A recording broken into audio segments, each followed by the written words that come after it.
You ask Tiger to solve. This deals with linear equations with one unknown. The final result is y equals 14. Let's solve it step by step. Group all constants on the right side of the equation.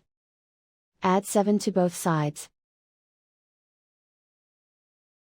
Simplify the arithmetic.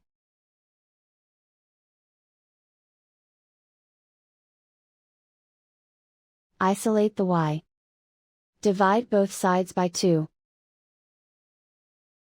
Simplify the fraction. Find the greatest common factor of the numerator and denominator. Factor out and cancel the greatest common factor. And so the final result is y equals 14.